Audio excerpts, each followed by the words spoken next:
À avoir une longue journée. On va commencer par vivre ensemble avec la culture, la ville et l'urbanisme. Donc le travail qu'on va vous présenter, il doit permettre de lancer le débat. C'est des idées, des réflexions qui sont proposées au débat.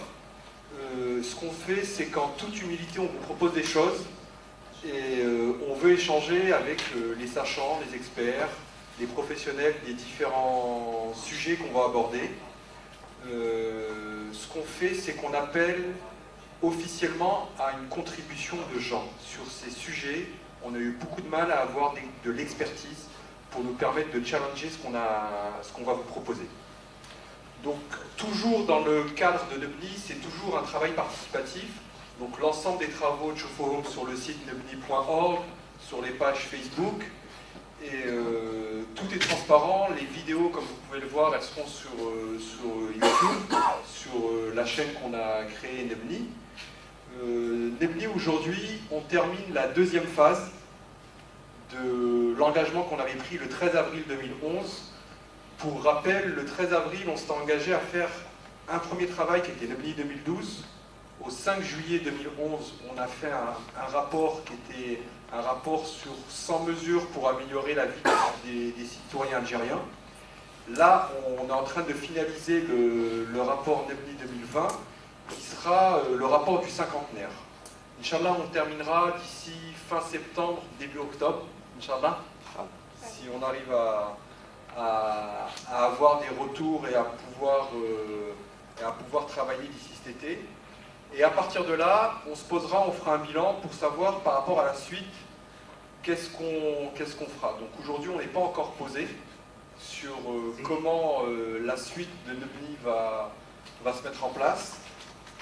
Donc ce qui va se passer là, c'est Abdelkrim qui va faire une présentation sur le vivre ensemble. Et après, on donnera la parole aux panélistes. Voilà. À tout à l'heure.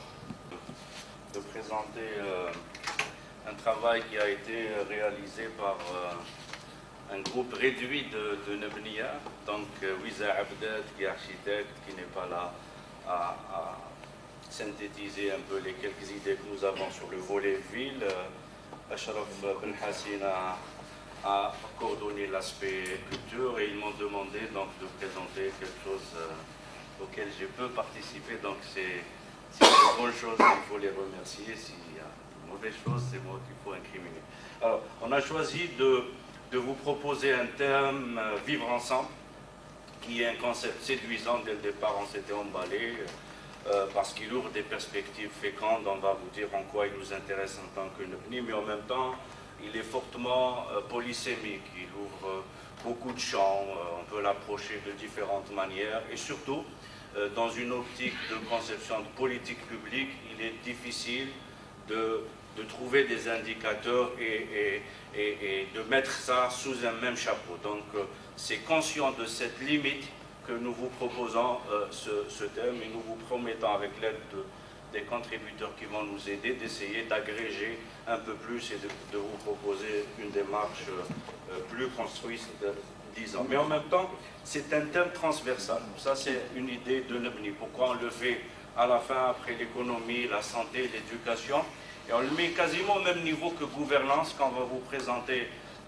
cet après-midi, parce que nous ne concevons pas ces questions de vivre ensemble, de culture, de ville, d'urbanisme comme étant des aspects sectoriels, mais c'est des dimensions fortement structurantes, et on va vous dire quelques mots sur ça.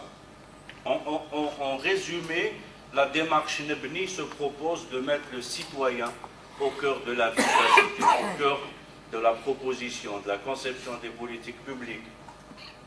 Donc il y a ce volet participation. il est important pour nous, dans notre démarche en tant que Nebni, mais aussi dans nos propositions, nous proposons toujours de mettre ce citoyen au cœur de la démarche. Nous nous intéressons également au côté gouvernance qui permet l'émergence, la participation de l'ensemble des parties prenantes. Et en fait, ce citoyen, cette citoyenneté s'exerce à travers un certain nombre de pratiques, mais aussi un certain nombre d'idées qui structurent le comportement de ces individus, de ces citoyens. Et je ne vous apprends rien en vous disant que cette carte mentale que notre cher Pierre Bourdieu a conceptualisée avec le concept riche d'habitus, c'est ce logiciel, cette carte mentale qui structure notre façon de voir et donc notre façon de nous comporter. Qu'on soit dans l'économie, qu'on soit dans l'éducation, qu'on soit simple citoyen, nous avons un logiciel qui n'est pas un logiciel inné, qui est un logiciel acquis par socialisation. Et la ville nous structure, la culture nous structure. C'est dans ce sens-là que le groupe Nebni considère que le thème vivre ensemble, ce chapeau que nous avons du mal à agréger, est un thème aussi structurant que le thème gouvernance que vont nous présenter cet après-midi nos amis. Alors, on va vous présenter brièvement quelques idées dans les deux volets, culture, ville et urbanisme. Quand on a commencé à y travailler, on s'est posé des questions. Comment on va aborder le thème culture?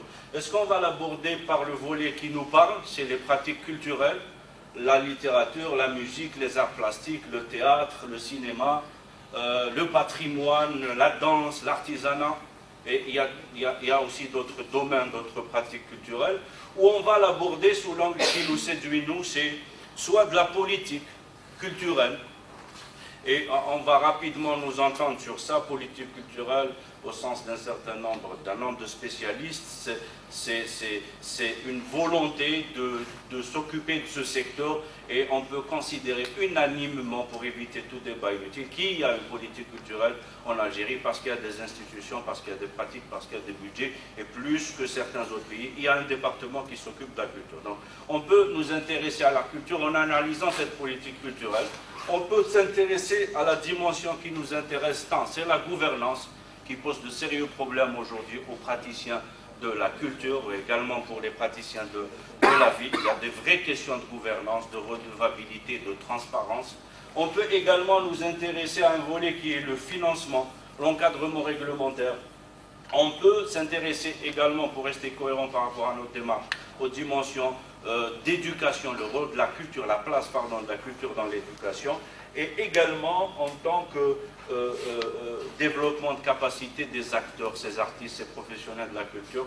Donc voilà un peu le schéma dans lequel nous voulons nous insérer, en vous proposant d'abord un bilan. On ne va pas s'attarder sur le bilan. Bien sûr, quand on parle de culture, on ne parle pas de l'État national, de l'État qui est né en 62, c'est une sédimentation, mais nous parlons de conduite de politique publique, donc excusez le fait qu'on commence à partir de 62, mais en aucun cas on limite l'Algérie, notre culture, à 62. Donc de 62 à 65, il y a une culture algérienne s'installe. Elle s'organise autour de cette idée d'affirmation de l'identité. Il ne faut pas perdre de vue qu'il y avait quand même des institutions, des pratiques culturelles du temps de la colonisation. Et 62, j'ai toujours entendu qu'en septembre, les Algériens avaient un programme annuel des événements, des programmes théâtraux. À la rentrée 62, en septembre, les Algériens avaient un manuel qui leur disait pendant toute l'année, voilà ce que vous avez comme pratique culturelle. N'oubliez pas également qu'il y avait, en plus de ces compétences locales, ces Algériens qui travaillaient notamment d'origine européenne, dont beaucoup sont restés, il y avait une coopération, entre guillemets, même s'ils n'acceptent pas ce terme, il y avait des tas d'hommes de culture, d'artistes de la gauche qui étaient rapidement venus en Algérie, et ils ont fortement soutenu les institutions existantes. Donc entre 62 et 65, au-delà des limites du modèle, il y avait un vécu, bien sûr, qu'on ne peut occulter. De 65 à 88, c'était la culture de masse, la fameuse révolution culturelle, mais il y avait également une vraie volonté de développer la culture sur le plan encadrement réglementaire, sur le plan des pratiques, mais en même temps, c'est là où ces biais commencent à s'accentuer. La culture, c'est l'affaire de l'État, c'est nous qui conditionnons, c'est nous qui essayons de structurer ce logiciel dont on a parlé tout à l'heure, parce que nous avons une certaine façon de voir l'État, de voir le rapport aux citoyens. Peut-être la notion de citoyen n'existe pas, on parle de peuple, et ça c'est un élément important. 88 à 92, c'est la période d'ouverture que vous connaissez, avec une libéralisation de la presse, un secteur d'édition qui existait. Hein. Alors, ça c'est un autre point, le secteur d'édition pendant la phase 65-88 était soutenu fortement par des institutions publiques, par des entreprises publiques. Le livre était soutenu, on avait un grand accès à la culture, et je pense que tout le monde, notamment ceux qui ont un âge un peu plus de 30-40 ans, ont pu réellement profiter de cette période-là. Mais avec l'ouverture, il y a eu la libéralisation de la presse, du secteur de l'édition, de l'expression artistique, et un point qui est important, c'est le mouvement associatif, et ça a permis une activité culturelle assez dense et intéressante. Entre 92 et 2000, c'est ce qui est communément admis comme décennie noire, avec l'exil de beaucoup d'artistes, quasiment la réduction à néant de l'activité culturelle. Cet exil a permis à certains auteurs, certains artistes algériens de s'exprimer ailleurs, et certains ont pu démontrer leur talent. À partir de 2000, et ça c'est un point qui est important, après certainement il va revenir, il y a une résurgence un peu des activités culturelles. Objectivement, quand on a regardé les données, il y a eu des choses qui ont été faites dans le secteur. Bien sûr, on parle au moins de quantité de production culturelle, en temps de livres produits, de courts-métrages, de longs-métrages. Nous ne sommes pas en train de glorifier ce bilan, ce n'est pas l'objet du jeu, mais on ne peut pas également nier qu'il y a eu des efforts. On va discuter un peu plus sérieusement tout à l'heure pour les aspects qualitatifs, mais il y a factuellement, on va le voir dans l'évolution du budget de la culture et dans un certain nombre d'indicateurs. Mais en même temps, on ne veut pas, ça c'est un point important qui va revenir probablement, c'est que le fait qu'il y ait un renouveau avec l'activité culturelle, qu'il y ait des festivals, qu'il y ait des activités, cela ne doit pas cacher les vraies questions qui concernent un peu cette politique culturelle qui pose de vrais problèmes en Algérie. Si on regarde un indicateur, le budget, on est passé de 30 millions en moins de 10 ans à 450 millions de dollars investis, ce qui représente autour de 0,5%, je crois. Une année avant, on s'était rapproché de 0,8%. Donc on est un peu loin du 1% recommandé par les institutions internationales. Mais en termes de trend, en termes d'évolution, on peut considérer que c'est assez significatif. Mais en même temps, encore une fois, on n'a pas voulu mettre trop de statistiques, parce que nous n'avons pas beaucoup de statistiques, pour être honnête avec vous, mais également beaucoup sont controversés. Beaucoup nous ont dit que ce chiffre-là cache une réalité, un marasme, parce que cet argent ne vend pas nécessairement aux producteurs. On a un chiffre qui fait peur, 0,19% de ce budget-là seulement est alloué aux associations culturelles, et vous savez qu'en Algérie, c'est essentiellement les associations culturelles qui portent un peu cette activité culturelle. Mais en même temps, on ne peut pas mettre ces chiffres parce qu'on n'a pas pu les vérifier, on n'a pas eu d'autres sources pour pouvoir dire jusqu'à quel point on peut les considérer comme irréfutables. En fait, il y a trois grands problèmes. Si on pose le bilan à 2012, il y a un déséquilibre dans le rôle de l'État entre un État entrepreneur culturel qui oublie un peu ou beaucoup son rôle de régulateur, de concepteur de politique, de créateur de ce lien entre les différents acteurs. Ça, c'est quelque chose que beaucoup critiquent. On a un État qui organise l'activité culturelle, et ça, si on pousse le bouchon un peu trop loin, c'est une aberration, et ça crée des distorsions. Quand vous avez l'État qui organise un festival, tous les privés sont morts. ne pourront jamais organiser quelque chose parce que l'État, entre guillemets, j'utilise avec beaucoup de précaution ce terme, donc les pouvoirs publics, donc le ministère de la Culture, avec tous les moyens, se met à être le concurrent d'un certain nombre d'acteurs. Et là, c'est le meilleur moyen pour tuer toute autre activité. Donc nous avons un sérieux problème à ce niveau-là.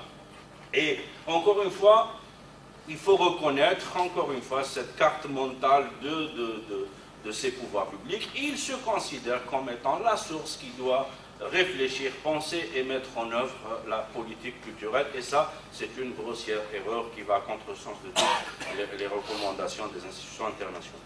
On a un autre problème, pour résumer un peu notre démarche, c'est il y a, Achraf, on a longuement discuté sur ce constat, le faible accès à la culture des citoyens, une faible promotion de la diversité culturelle.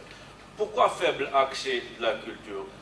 Nous sommes des citoyens, c'est quoi la culture pour nous? C'est le nombre de livres qu'on lit, c'est le nombre de journaux, c'est le nombre de spectacles, de présentations théâtrales auxquelles on assiste, le nombre de concerts de musique, le nombre de musées qu'on visite. Et si vous regardez uniquement l'indicateur nombre de salles de cinéma, on est passé de 400 à pratiquement 19.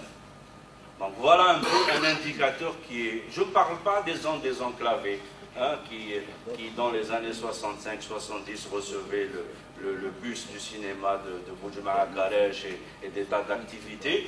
Aujourd'hui, on entend des choses ahurissantes que des universitaires lisent en moyenne un livre et demi. Dans certains cas, on a des chiffres moins de... Non. Mis à part la presse, nous avons un gros problème d'accès à la culture quantitativement, et ça c'est à vue d'œil.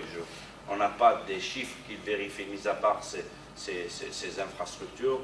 Les musées ne sont pas suffisamment visités, on n'organise pas de visite des écoliers à ces institutions, à ce patrimoine, et ça pose de vrais problèmes. La question de la diversité culturelle, elle est fondamentale, même si peut-être qu'elle n'est pas aussi forte que dans les pays africains, que dans les pays... Mais elle est réelle.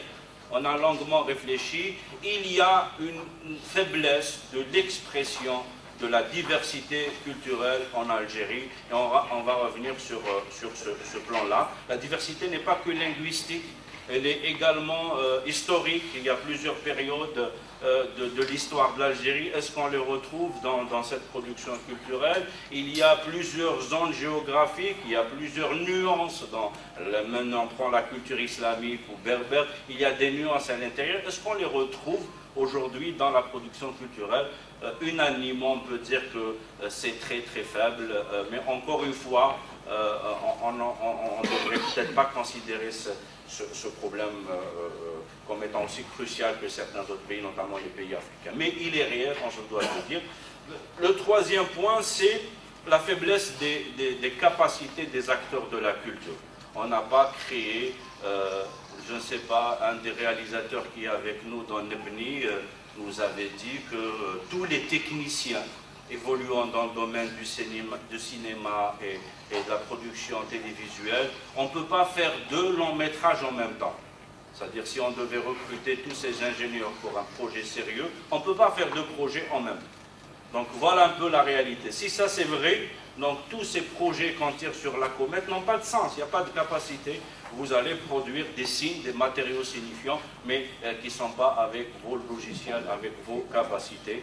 Et on s'étonne après qu'on voit sur France 3 autant de documentaires, sur Arte autant de débats, autant de films. Il y a des capacités derrière qui travaillent et on s'est mis à réaliser. Il se trouverait, je mets ça au conditionnel, qu'on n'a pas les capacités en Algérie, j'entends, de faire deux productions lourdes en même temps. Voilà un peu la réalité. Je ne parle pas des structures de culture locale qui posent de sérieux problèmes de management, reconnus y compris par les institutions, de la gouvernance des associations culturelles, etc., des artistes. Donc il y a un vrai problème de capacité. Voilà un peu la trame de Nebni.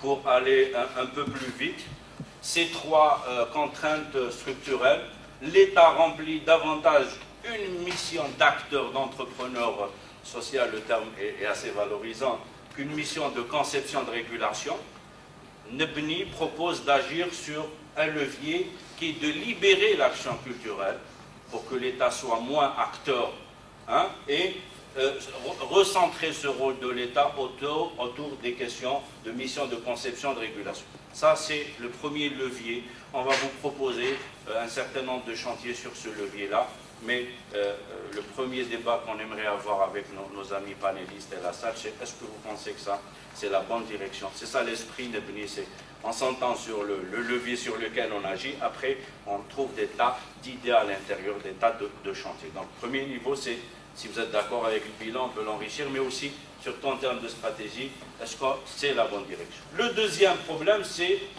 les capacités des acteurs. Nous proposons de renforcer les capacités de ces acteurs. Quand on dit acteurs, c'est les artistes, les professionnels de la culture, mais également les maisons de culture, les institutions décentralisées, les associations, etc. Il y a un faible accès et une faible promotion de la diversité. Nous proposons d'améliorer l'accès des citoyens à la culture et d'avoir un vrai plan de promotion de la diversité. Alors, comme chantier, pour le levier 1, nous proposons un certain nombre d'idées pour libéraliser toute la production télévisuelle, de cinéma, de théâtre, d'organisation de concerts, de spectacles, s'affranchir un peu du régime d'autorisation. Alors, encore une fois, on ne démarre pas de zéro dans ce domaine, sincèrement, pour être également équilibré dans le constat, mais il est aberrant que pour des choses aussi élémentaires, on ait besoin d'autorisation, ce n'est pas nécessairement des activités à réglementer. La culture, c'est la liberté, c'est l'expression, et ce n'est pas en interdisant ou en cadrant qu'on régule, non. C'est pas comme ça qu'on régule, et c'est comme ça qu'on crée des monopoles, c'est comme ça qu'on crée des réseaux apparemment solides de corruption dans le cadre de ce secteur qui est, habituellement n'est pas le plus indiqué pour ces problèmes de corruption. Mais c'est justement en étant dans le domaine en restant sur cette action-là, on organise des festivals, on paye des gens, on gère des budgets importants, c'est là où on crée des nids, on crée des gisements pour la corruption, et apparemment beaucoup d'acteurs de la culture que nous avons rencontrés se plaignent de ce sérieux. On n'a pas de transparence sur les budgets, on va en discuter tout à l'heure. L'une des choses simples, c'est qu'on dise combien nous a coûté Tlemcen, capitale de la culture islamique, et décortiquer ça en termes d'indicateurs simples. Parce que c'est vrai qu'il y a des artistes qui se sont exprimés, c'est combien, qu'est-ce qu'ils ont touché, les artistes algériens, combien d'argent ils touchaient, combien de spectacles. C'est en publiant ce type d'informations qu'on pourrait réellement peut-être éviter, y compris des excès de jugement que nous pouvons commettre. Donc le premier chantier, nous, c'est de libérer l'activité culturelle. Encore une fois, nous ne sommes pas dans un pays où tout est réglementé, mais beaucoup reste à faire. Un deuxième axe hyper important, c'est de promouvoir une coopération décentralisée pour l'action culturelle. Ça, c'est aussi quelque chose de très fort. La culture, ce n'est pas l'affaire de structures centrales. Plus qu'ailleurs, c'est les acteurs eux-mêmes au niveau décentralisé qui peuvent sentir le besoin de faire telle production, telle activité artistique, la présenter sous telle langue, la développer à tel rythme, à tel planning. Donc, ce n'est pas sérieux de centraliser et la conception et la conduite de la mise en œuvre de cette politique culturelle. Il faut promouvoir une coopération, bien sûr que l'État ou les structures centrales doivent garder leur rôle, mais il faut trouver les mécanismes, et on propose des idées assez simples un peu plus tard. L'idée, c'est de revoir les compétences à tous les niveaux. Le ministère, le niveau central, mais également au niveau décentralisé, wilaya, daïra, commune. Si vous voyez des tas de festivals que vous connaissez dans le monde, beaucoup sont organisés par les communes, par les acteurs locaux. On a de belles initiatives. Le festival de Touja est une initiative locale, ils l'ont fait dans un endroit, l'année d'après, c'est une initiative. Ce type d'initiative, il faut les promouvoir parce qu'elles émanent d'acteurs locaux et elles sont portées par des acteurs locaux. C'est comme ça que ça se passe dans beaucoup de régions du monde. Bien sûr, l'État doit garder son rôle de régulateur. En termes de coopération décentralisée, bien sûr, donner des prérogatives d'éducation artistique. Si les enfants ne vont pas voir des musées, ce n'est pas le ministère de la Culture qui devrait en être responsable. C'est les structures décentralisées qui doivent avoir ce prérogative d'organiser un certain nombre d'activités en rapport avec l'éducation. Si on veut gérer ça au niveau central, ministère de l'Éducation, mettre ça dans un programme ou je ne sais quoi, on ne s'en sortira jamais. Si on revoit les prérogatives en termes d'éducation artistique, en termes de protection du patrimoine, en les décentralisant en partie, ça nécessite une refonte du cadre réglementaire. Je pense qu'on peut régler pas mal de problèmes. Des idées simples, la promotion de la diffusion des échanges d'œuvres, c'est quelque chose qui est simple à organiser, que ce soit à l'échelle locale. On a des semaines culturelles qui existent dans la forme, mais je ne sais pas jusqu'à quel point qualitativement elles répondent aux besoins. Renforcer le rôle des structures centralisées, ça c'était le deuxième chantier. Troisième chantier dans le levier 2, renforcement de capacité, c'est revoir le cadre juridique et réglementaire. Premier point, libéraliser, mais ça c'est pas une question liée à la culture, l'organisation, la création d'associations culturelles, elle serait au nombre de 6000 et quelques, avec des incohérences en termes de rapport avec la densité de la population. On a des wilayas qui ont beaucoup plus d'associations culturelles que d'autres, alors qu'elles ne sont pas nécessairement les plus peuplées ni les plus étendues sur le plan géographique. Mais bon, ça c'est pas une question de la culture, c'est la libéralisation de l'action de création d'associations culturelles.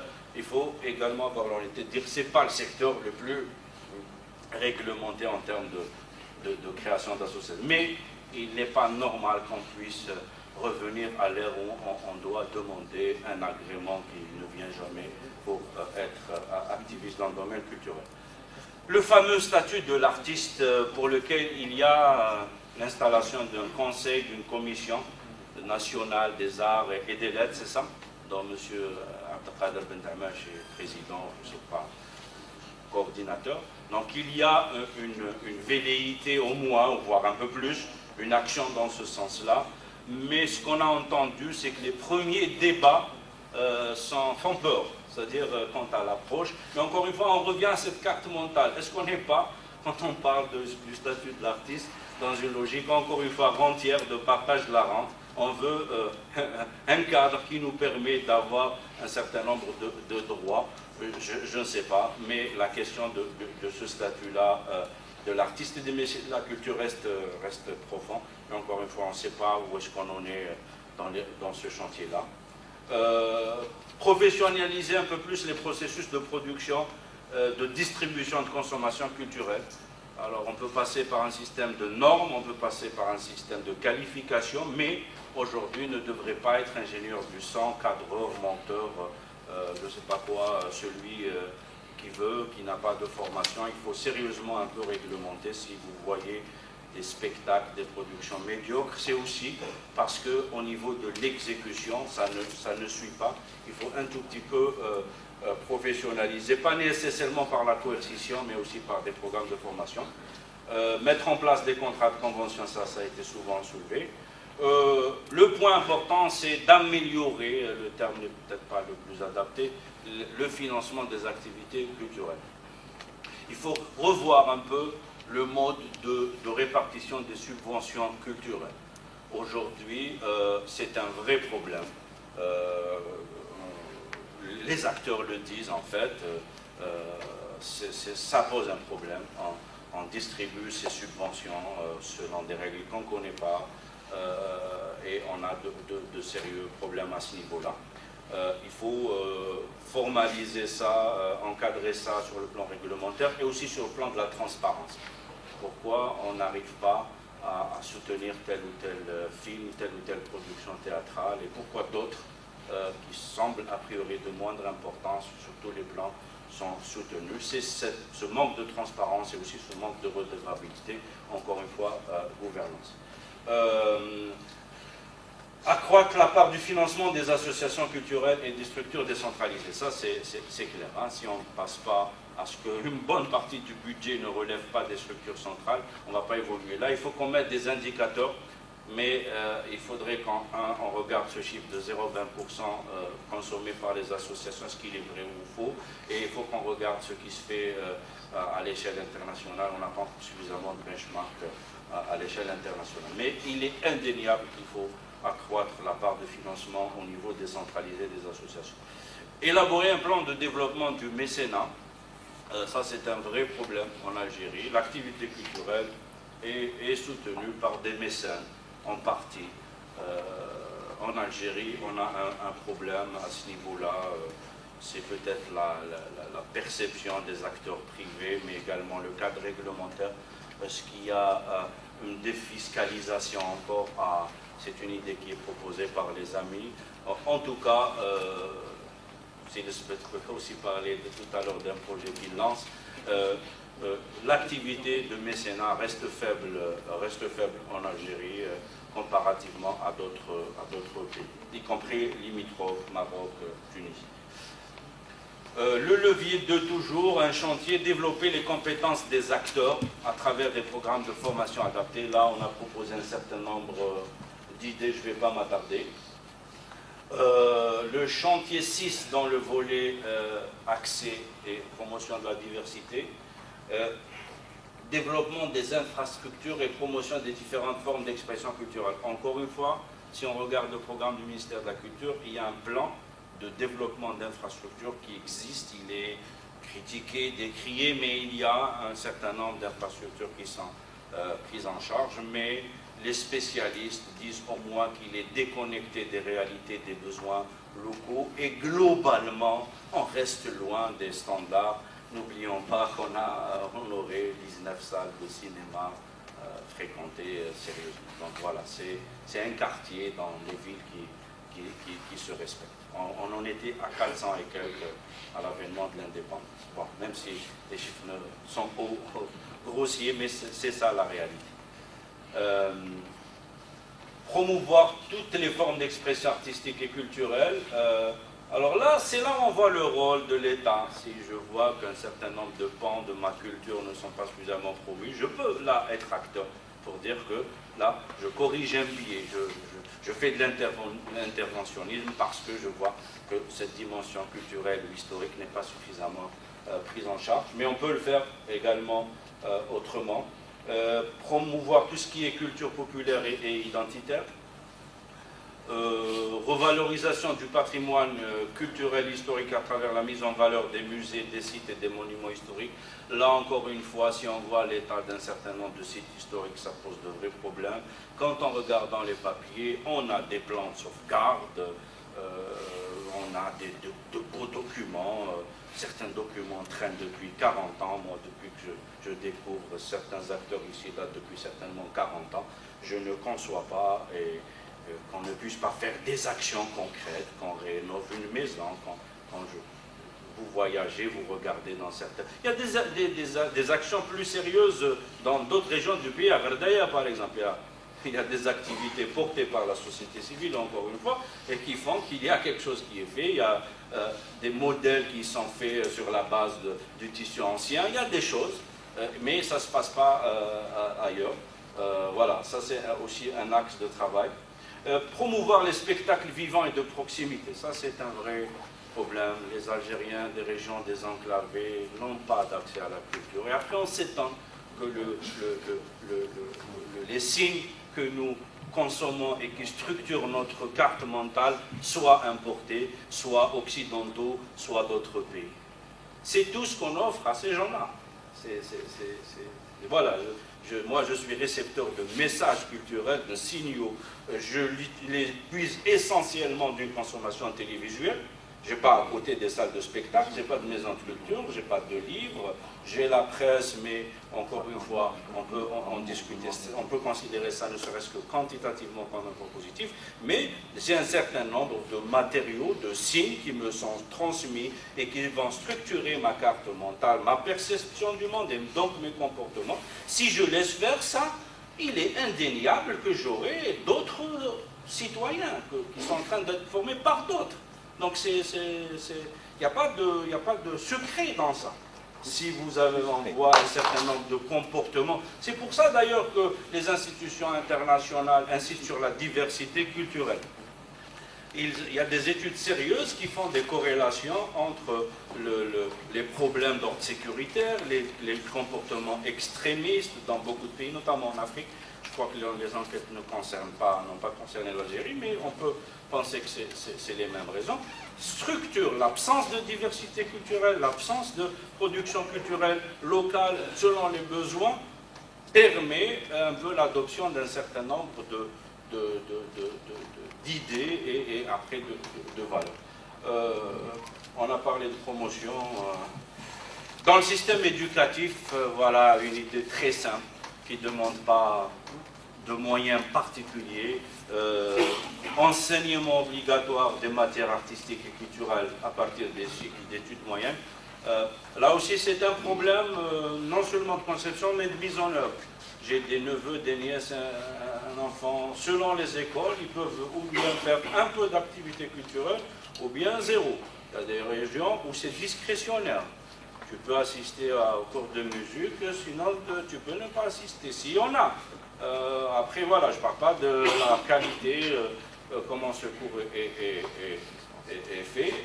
Le problème de la formation des enseignants, des maîtres qui interviennent sur ces disciplines-là, je crois qu'avant, dans l'école normale, il y avait une formation, mais je veux vérifier, mais peut-être qu'on a perdu dans ce volet-là. Voilà, ça c'était obligation des établissements scolaires et secondaires d'organiser des visites et des excursions culturelles pour les élèves. Voilà, on me dit qu'il faut arrêter pour le volet culture. Pour le volet ville et urbanisme, on a un certain nombre d'idées. Encore une fois, on n'a aucune prétention, on n'a pas suffisamment eu de contribution, donc soyez indulgents, que ce soit pour la culture, mais également pour la ville. On a de très sérieux problèmes si on commence à poser le bilan, et c'est à vue d'œil. Donc voilà, pour la ville et l'urbanisme, il ne faut pas sortir de l'époux, de je sais quelle autre institution pour constater le marasme un peu sur ce niveau-là.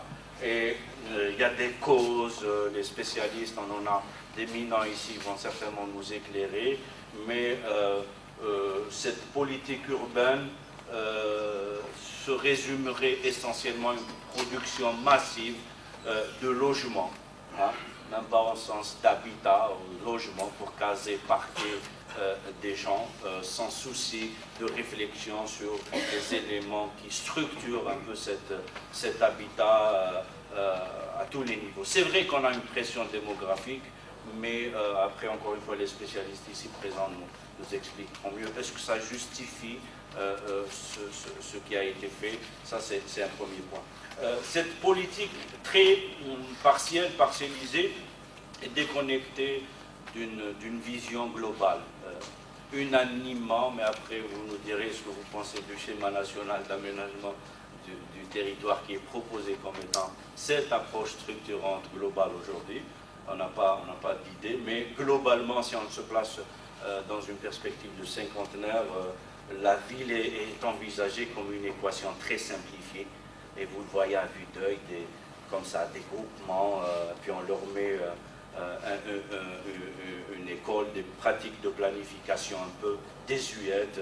Pour X personnes, il faut une école, pour X personnes, il faut un hôpital, et s'il n'y a pas ce ratio-là, on ne programme pas. Donc les spécialistes nous ont dit que c'est plus comme ça qu'en structure, il y a un certain nombre de réseaux, un certain nombre d'interconnexions dans une ville. C'est une entité vivante et complexe qu'il faut approcher autrement que par ces outils largement dépassés. voilà ce que je disais un peu sur ça. Des stratégies de zoning et de monoactivité dépassées, obsolètes, des données, on ne connaît pas suffisamment les territoires. Les spécialistes, c'est ça ce qu'ils disent un peu sur tous les plans, sur le plan potentiel culturel, économique et technique. Voilà, on connaît la topographie des espaces, mais après, derrière, qu'est-ce que ça peut faire pour structurer une ville, il y a de sérieux problèmes.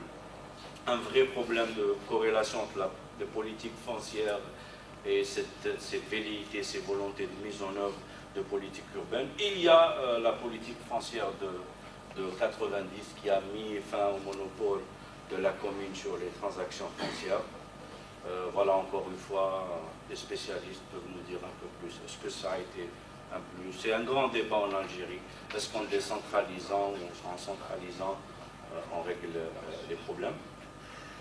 Donc, globalement, on peut considérer qu'il y a eu un certain nombre d'actions, notamment le développement d'infrastructures au niveau des villes. On voit des villes qui ont été transformées au rang particulièrement, je ne sais pas si c'est bien ou pas bien, je ne suis pas compétent pour le savoir, mais il y a un certain nombre d'utilités qui sont là, qui, je ne sais pas après quel est leur impact sur la vie des citoyens.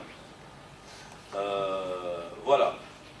Il y a des pistes. Pour la partie ville, on n'a pas structuré une vision. C'est-à-dire, on peut parler d'un certain nombre de pistes à explorer. Encore une fois, on n'est pas suffisamment près sur ce volet-là, mais c'est aussi l'objet de ce débat. Et là, on souhaite encore une fois que les spécialistes nous aident sur ce volet-là. Il faut peut-être commencer à appréhender la ville sous une approche un peu plus globale, mais là aussi, c'est une idée qui est défendue par les spécialistes depuis très longtemps. Essayer de travailler sur une armature urbaine, des projets qui développent un peu plus l'image. Je ne sais pas quelle est l'identité de nos villes. Est-ce que, mis à part le tissu antécolonial et le tissu colonial, qui ont une identité plus ou moins discutable après, c'est pas ça l'objet, le reste n'a pas d'identité. Donc vous partez dans beaucoup d'autres villes et il y a une identité architecturale urbaine. Je ne sais pas quelle est l'identité des projets, peut-être qu'il y a aucune volonté de le faire. Voilà. Alors je vais aller un peu plus vite sur les chantiers. Pour le levier 1, on a proposé donc le levier de redéfinition des priorités nationales dans la politique de la ville. Donc le chantier 1, c'est de proposer de nouvelles normes du bâti pour une meilleure qualité de vie, un paysage urbain harmonieux et respectueux de l'environnement. Il y a un certain nombre d'idées que nous avons proposées, notamment tout ce qui concerne la préservation, la mise en valeur des armatures urbaines historiques, mais également les normes du bâti. Est-ce qu'on peut rêver d'un permis de construire vert généralisé à horizon 2020? C'est un débat. Est-ce que c'est un luxe ou c'est des choix qu'il faut faire assez rapidement? Le deuxième chantier, toujours dans ce même levier, c'est de réorienter les investissements publics d'infrastructures urbaines vers les quartiers périphériques des villes et des zones défavorisées, au moins dans un souci d'égalité. Mais encore une fois, cela suppose un projet pour les villes. Le chantier 3, proposer une mise en place de plans de mobilité urbaine pour chaque ville, adapté aux spécificités locales. Ça, c'est un point également assez important. Pourquoi on est obligé de nous déplacer au centre-ville pour aller à la Daïra ou à l'APC aujourd'hui, on a des circuits de métro, de tram qui ont commencé à émerger. C'est bien de penser cela en termes de promotion de cette mobilité urbaine, adaptée à chaque, bien sûr, localité. Mais encore une fois, les spécialistes nous diront est-ce qu'on est en train de prendre la bonne tangente sur ce volet-là, ou c'est juste des sédimentations d'infrastructures qu'on est en train de proposer sans cohérence. le levier 2 qui tient, qui est encore une fois, peut-être qui peut paraître évident pour les non-spécialistes comme nous, mais les discussions qu'on a eues avec les quelques acteurs, les instruments d'urbanisme doivent être enrichis. Un certain nombre d'idées qui ont été proposées par notre ami de Nebni Wiza et discutées par certains architectes urbanistes. Bon voilà, après, seront en public, vous pouvez les enrichir, les critiquer. Réorganiser la commande publique en matière d'architecture et d'urbanisme. Ça aussi, c'est un point hyper important qui pose de très sérieux problèmes. Et encore une fois, est-ce qu'on a cette volonté de créer des capacités locales de maîtrise d'œuvre, de maîtrise d'ouvrage, de création de filières, de création de métiers? Encore une fois, que les spécialistes nous excusent, c'est des lieux communs pour eux, mais peut-être pour nous autres, c'est des choses assez intéressantes. Quand on met autant d'argent, on peut créer des filières à néant. C'est ça, si vous me donnez 2-3 milliards pour la filière, je ne sais pas, automobile, même si on n'a jamais vu d'automobile dans le pays, on peut le faire. Le Rwanda, après le génocide, ils avaient quelques dizaines de petites plantations de café, et au bout de 15 ans, ils ont un tissu de 72 000 PME. Et le café de ce pays-là est labellisé Gold, il est référencé dans les plus grandes enseignes mondiales, notamment aux États-Unis. Et ils n'avaient même pas les petites jaïs qui font c'était vraiment à l'état embryonnaire, parce qu'il y a Paul Kagame avait un projet de développement, il y avait une vision avec beaucoup moins d'argent, on a structuré de vraies filières. Voilà, quand on injecte autant d'argent dans ces armatures urbaines, dans ces projets d'infrastructure, on peut développer des capacités de maîtrise d'œuvre nationale. Est-ce qu'aujourd'hui on a de grands bureaux d'études qui peuvent faire des projets? Est-ce qu'on a permis l'émergence de ces bureaux d'études? Voilà un peu un axe sérieux de travail qu'on devrait peut-être considérer comme stratégie. Le chantier 6, l'implication. Dans le levier 3, c'est la réappropriation par les citoyens de leur espace de vie par le développement d'innovation urbaine. Mais on aurait pu dire par s'impliquer dans la ville de manière générale. Mais on a voulu un peu mettre en valeur cette dimension d'innovation urbaine. Par exemple, impliquer les citoyens, on peut rêver de vote, mais on peut ne pas y aller jusque-là, mais juste permettre aux associations de quartier, aux citoyens de participer à des délibérations, organiser des petites consultations. J'étais à Barcelone il y a quelques années quand on avait des débats au sein de café sur est-ce qu'il faut refaire ce projet-là, est-ce qu'il faut... J'ai assisté au débat sur la charte graphique de la ville de Barcelone. Il y avait des projets qui circulaient pour dire est-ce que vous voulez voir comme ça l'identité visuelle, architecturale, l'urbanité visuelle, c'était ça. Et les gens discutaient, ah oui, non, ça serait bien, cette couleur ne représente pas Voilà un peu, c'est des choses très très simples. Je pense qu'on a des cadres réglementaires, on a des associations qui peuvent permettre aux citoyens de donner un point de vue sur un peu la vie de la cité. C'est choquant de dire ça quand on se rappelle le problème du parking de Hedda. Mais il faut qu'on le dise quand même. Le chantier 7, peut-être pour terminer, valorisation et soutien aux initiatives locales et citoyennes d'innovation et de promotion urbaine. Et enfin 8, transparence et droit de regard des citoyens sur la politique et les projets publics urbains. C'est des choses simples. L'après-midi, on va détailler ces instruments-là de transparence et de participation citoyenne dans l'évaluation des politiques publiques.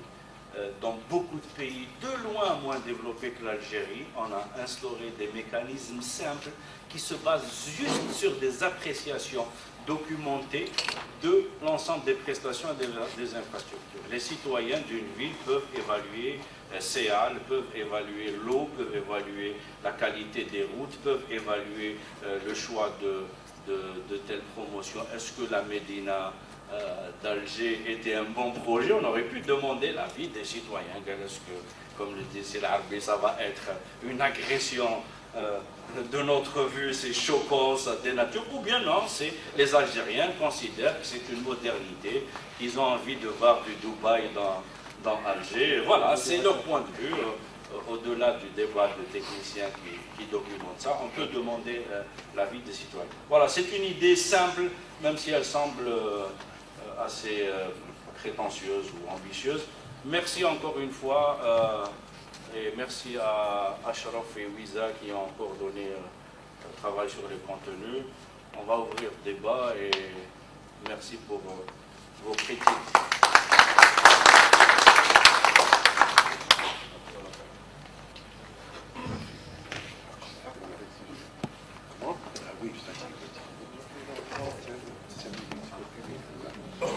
En écoutant de redécouvrir à la fois tous les travaux qui ont été faits par les équipes culture et ville et urbanisme.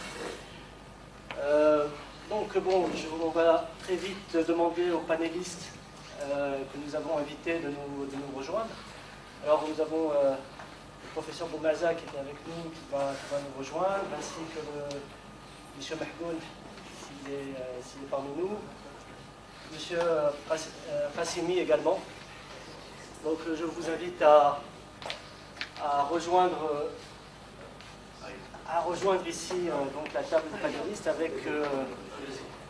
avec une contrainte avec une contrainte qui est celle de réagir donc à ces propositions qui vous ont été proposées.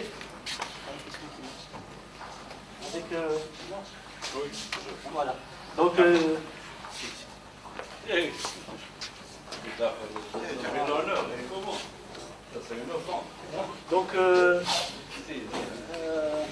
ce que nous allons vous demander,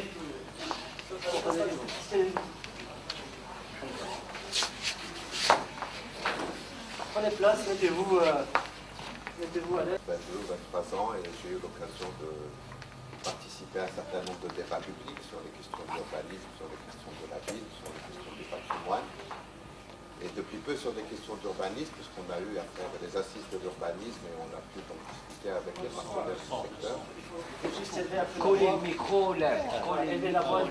Voilà, donc ma connaissance du secteur, c'est mon expérience très instinctive et surtout de l'observation d'un certain nombre de mécanismes que j'ai eu à vivre. Donc c'est plutôt de l'observation et voilà, c'est surtout cet aspect-là qui m'intéresse et qui me permet d'avoir un avis assez tranché sur un certain nombre de questions. Est-ce que je me prononce sur le... Oui, réaction. Alors, ma réaction par rapport aux propositions de Nebni, première réaction, c'est que les choses semblent assez organisées dans un système de température et de pression codifié. Appliqué à l'Algérie, quand on parle de citoyens par exemple, c'est vrai que c'est simple de discuter avec les citoyens de ce que doit être la charte graphique de Barcelone, mais déjà le mot citoyen chez nous pose problème. Est-ce qu'on a des citoyens? Quand on sait que la relation qui est exercée aujourd'hui entre les administrateurs et les administrés, c'est une relation de prédation, que le logement fait partie de cette espèce de chantage, que la notion d'espace public n'existe pas parce qu'il n'y a pas de vie publique, que cette idée de vie publique n'existe pas parce que le système politique ne le permet pas. Donc, voilà. Donc, à partir du moment où on pose le problème politique, les choses deviennent un peu plus complexes et un peu plus décevantes. Ceci dit, dans la manière de faire aujourd'hui, il y a certainement des axes qu'il faut revoir. J'en citerai quelques-uns. Les modes de financement des programmes qui eux-mêmes portent la médiocrité des programmes. Donc sans parler de l'aspect politique de la question, de dire est-ce qu'il nous faut une démocratie, ou du moins est-ce qu'il nous faut une forme de légitimité. C'est peut-être pas la démocratie, mais il faut une forme de légitimité partagée. Mais par exemple, le logement social tel qu'il est financé porte en lui-même les germes de la médiocrité des programmes et puis de tous les problèmes que ça sous-tend. Est-ce qu'on peut, en agissant sur des problèmes techniques qui sont de l'ordre du financement, commencer à générer des petits germes de qualité qui peuvent après métastaser? Sur la gestion, par exemple, la réglementation sur le terrain, c'est-à-dire quand on sait par exemple que Un terrain qui est soustrait à l'agriculture ne sert qu'à des programmes sociaux. Ça veut dire qu'on façonne tout de suite des zones où il n'y a que des programmes sociaux, où on ne peut pas avoir ni de mixité fonctionnelle ni de mixité sociale. Donc peut-être qu'il y a des aspects qui sont plus ou moins techniques qui peuvent nous aider un petit peu. Mais ces aspects qui sont techniques amènent à des comportements de gouvernance qui doivent changer. Donc peut-être que les blocages vont se retrouver à ce niveau-là, mais on peut approcher les problèmes de l'urbanisme par ces différents aspects. Dernier point par exemple, c'est aujourd'hui il nous est impossible par exemple de faire un projet sur lequel on a le projet là, à USND, il y a le marché, il y a la mairie, il y a du logement au-dessus. C'est un vieux bâtiment des années 50. Aujourd'hui, il est impossible en termes de permis de construire de sortir un programme comme ça. On est dans la logique, un terrain, un permis de construire, un propriétaire, un projet. Et dans cette optique-là, il est impossible de mixer des fonctions. On est incapable de travailler avec des EDD de notaire pour définir des propriétés et des découpes verticales. Donc il y a un certain nombre d'aspects qui sont très techniques qui font qu'on ne peut pas aujourd'hui reconstruire des choses comme la Casbah ou reconstruire des choses comme le tissu du 19e siècle parce que nos instruments ne le permettent pas. Voilà. Après, il y a des choix. C'est là où il y a un problème de choix de société. Je veux dire, pour moi, le meilleur urbanisme qui a fait ses preuves à travers le monde, c'est la ville du 19e siècle. Je veux dire qu'elle soit coloniale ou pas coloniale n'est pas le problème. Mais elle a été exportée au Chili, en Argentine, au Moyen-Orient. C'est la ville qui a permis à une société de fonctionner, d'être ensemble. Et le fait d'avoir des réticences dogmatiques, idéologiques sur cette ville du 19e, nous empêche de réfléchir sur un certain nombre de mécanismes qui sont très très efficaces. Voilà. Et on peut discuter pendant... Bon, d'abord, merci pour l'invitation. Mohamed Kasmi, bon, je suis un ancien de l'administration qui a essayé de trop pas mal de fonctionner. Donc j'ai eu dans ma vie administrative à occuper un certain nombre de postes au niveau de l'administration, dont notamment le poste qui m'a beaucoup aidé à assurer un passage entre une vie et là, je ne veux pas commencer. Je voulais commencer en commençant à me bagarrer avec ma droite, là, qui disait que le rapport entre l'administrateur et l'administré est un rapport de prédation. Bon, c'est vrai qu'aujourd'hui, quand on fait le bilan, on est tenté par ce type de piste. Mais ce que je peux dire, c'est pour revenir à mon expérience de directeur de la réglementation au niveau de la wilaya d'Alger, au moment où elle assurait un passage qu'on pensait être qualitatif avec le grand projet du gouvernorat. Et c'est à partir de ce moment-là que j'ai fait le saut vers ce que j'essaie d'être aujourd'hui, donc un acteur dans le mouvement associatif, un acteur qui se veut participatif par rapport à un certain nombre de dossiers, notamment j'interviens dans la presse sur des dossiers que j'appelle le concept que j'ai fini par développer en partant de ma propre petite expérience, c'est de partager le développement. Partager, je crois que la rupture, puisque le mot est dit, c'est de passer de la vision essentiellement verticale. Et normalement, selon mon humble avis, le 50e anniversaire de l'indépendance, s'il y avait eu ce qui devait y avoir, un vrai bilan, on devrait pouvoir passer de la synthèse de ce que nous avons fait jusqu'à présent, essentiellement de la verticalité et de la haute verticalité, pour casser le processus, parce qu'on a fait de la verticalité qui a commencé par haut, des projets, des architectures uniques plaquées sur la société, le lycée de Harun qui est exactement le même que celui de Tadrouk à Tamanrasset, vous connaissez, jusqu'au moment où on s'est dit peut-être cette verticalité, on peut aussi l'explorer par en bas. Donc ça a donné aussi quelques petites, à la faveur du multipartisme notamment, quelques velléités, j'allais dire entre guillemets indépendantistes, d'initiative